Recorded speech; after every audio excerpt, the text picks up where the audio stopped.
Afinal de contas, o que é que deve nortear a vida de cada um para que a vida de cada um na sociedade possa ser boa? O que tem que acontecer na vida para que a vida garantidamente valha a pena? Epicteto diz que na vida de cada um de nós há dois tipos de situação. Então vamos à situação de tipo 1. As situações de tipo 1 são vividas, mas antes foram imaginadas, projetadas, desejadas. São situações que só aconteceram por conta da iniciativa de quem as vive. São situações que são primeiro vividas na mente e depois são implementadas no mundo de carne e osso. Assim, a título de exemplo, este evento, cuidadosamente organizado por muitos, é uma situação de tipo 1, primeiro desejada, primeiro imaginada e graças à iniciativa dos seus organizadores, nesse momento vivida entre nós. Epicteto dirá que pode acontecer um alinhamento entre o que você queria que acontecesse e o que acaba acontecendo. Esse alinhamento hoje nós chamamos de sucesso, mas claro, pode haver um desalinhamento completo, acontece tudo diferente do que você imaginava e desejava, chamaremos de fracasso. Epicteto então dirá, para haver felicidade, de vez em quando tem que haver um pouco de sucesso.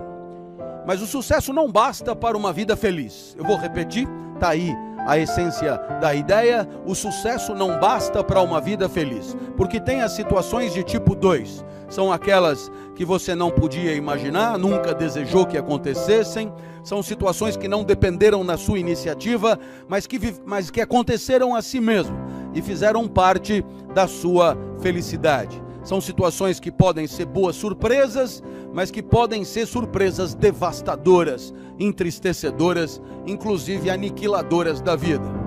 Epicteto então dirá que além de um pouco de sucesso, é preciso que haja um pouco de sorte. E aí continua o sábio. Podemos então identificar dois tipos de pessoa. Pessoas que colocam ênfase nas situações de tipo 1, sem ignorar a existência das de tipo 2. São situações que são pessoas que nós chamaríamos hoje de empreendedoras. São pessoas que, embora sabendo das piruetas do acaso, não descansam enquanto não fazem acontecer aquilo que gostariam que acontecesse, aquilo que acham justo que aconteça. São pessoas, então, que buscam transformar o mundo segundo seus ideais, segundo seus desejos, segundo o que consideram mais adequado.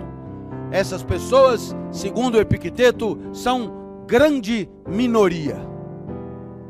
A maioria das pessoas é de tipo 2. Coloca ênfase nas situações de tipo 2. São pessoas que passam o tempo diagnosticando os azares da vida. São pessoas que destacam a sua impossibilidade de transformá-la.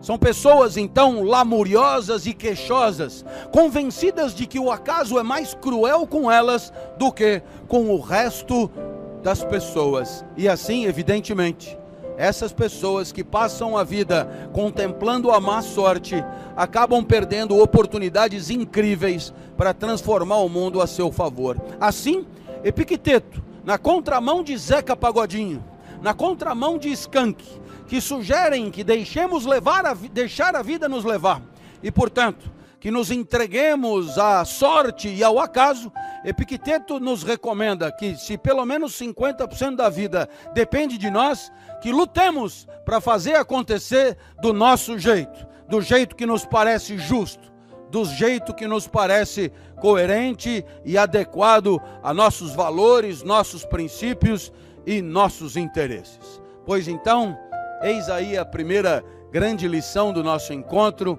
Chamaremos de mudança as situações de tipo 2, chamaremos de inovação as situações de tipo 1. A verdade é que estamos lidando com um cenário de muitas mudanças e estamos tendo que inovar sob pena de, repetindo soluções antigas, não dar conta dos problemas que surgiram ontem mesmo.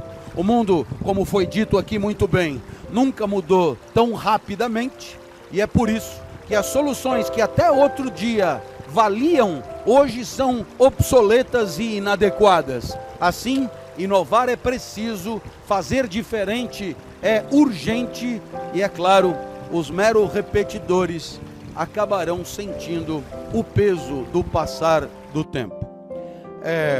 Eu gostaria de destacar que, embora seja necessário inovar, dado que os desafios, os problemas que surgem são problemas nunca vividos antes e, portanto, requerem soluções inéditas, é preciso lembrar que na palavra inovação contém a palavra novo, e a palavra novo implica atualidade, implica ruptura com o passado, mas não contém nela o valor positivo da iniciativa.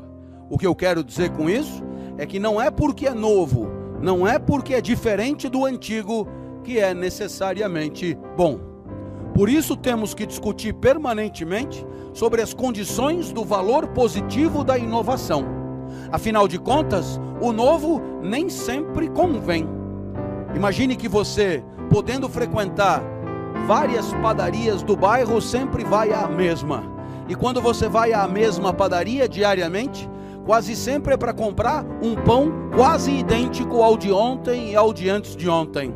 Caso o padeiro resolva inovar, é possível que perca o cliente, é possível que obrigue você a trocar de padaria.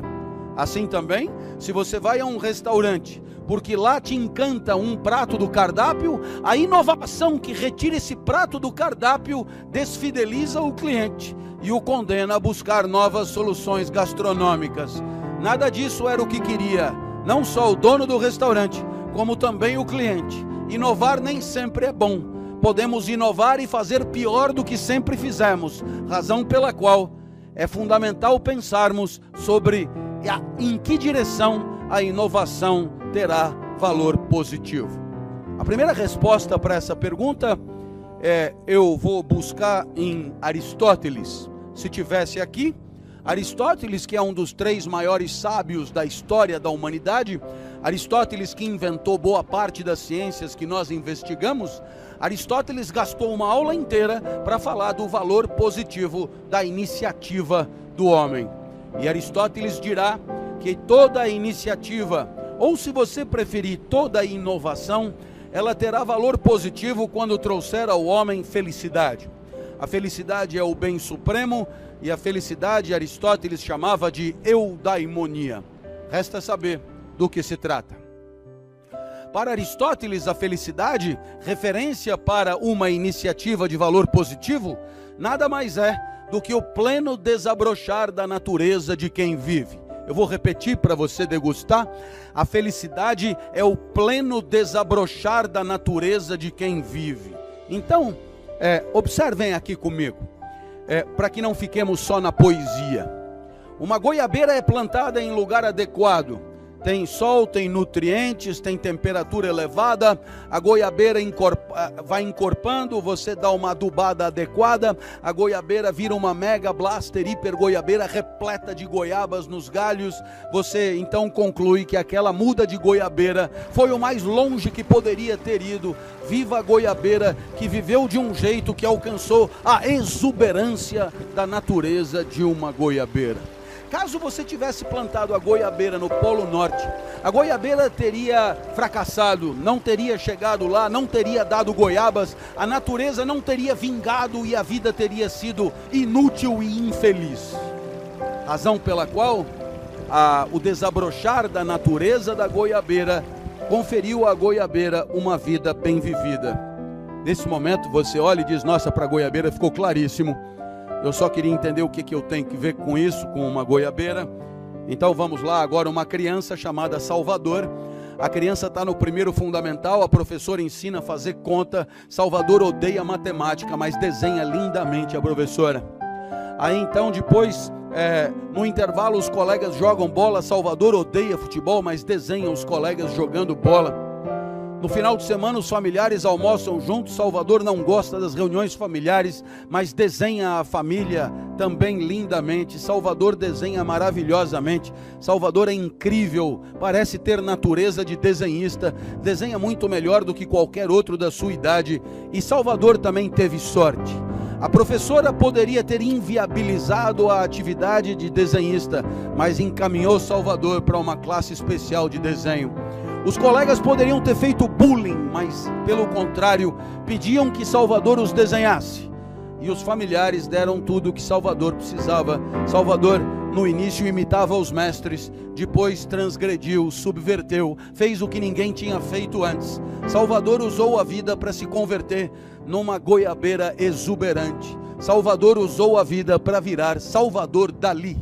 Quando o homem alcança a goiabeira exuberante da sua natureza, Aristóteles chamará isso de excelência. E ele diz: a busca diária da excelência é condição de uma vida colorida, desafiadora e feliz. Portanto, olha só como ficou mais claro agora. No caso do homem, a perseguição da excelência dá a cada instante de vida um instante de felicidade, de desafio, de exigência e de perfeição. Tirar de si mesmo a perfeição é, sem dúvida, procurar uma vida que vale a pena viver. Qual seria o contrário disso? Bem, o contrário disso é acordar segunda para fazer o que você sempre fez. O contrário disso é acordar segunda esperando que segunda acabe logo. O contrário disso é passar a semana esperando sexta. E quando chega a sexta, você entra gritando: hoje é sexta-feira. E aí um coro de gente triste responde do outro lado: graças a Deus. E aí o trabalho acaba e você vai beber para esquecer de mais uma semana inútil e medíocre de atividade laboral. Sem nenhuma perspectiva de autoaperfeiçoamento, sem nenhuma perspectiva de superação de si, sem nenhuma ligação do trabalho com a sua natureza e com os seus talentos maiores, a semana só resta mesmo que acabe. Mas você, claro, deve perceber: aquele que torce para a semana passar logo, está torcendo para a vida passar logo, porque a vida está apenas naquela semana. Na verdade, são suicidas covardes que, na impossibilidade de abreviar a própria vida, apenas torcem para que ela acabe logo. E quando acabar, provavelmente lamentarão todos os momentos em que ela poderia ter sido intensa, excitante, desafiadora, exigente consigo mesmo, mas foi frouxa, esgarçada, empurrada com a barriga e sem graça. Por isso, a felicidade de Aristóteles, eudaimonia, é o contrário de happy hour. É rigorosamente o contrário de happy hour. Por quê? Porque é no exercício, é ao longo é durante que você tem condições de tirar de você o máximo e não quando acaba.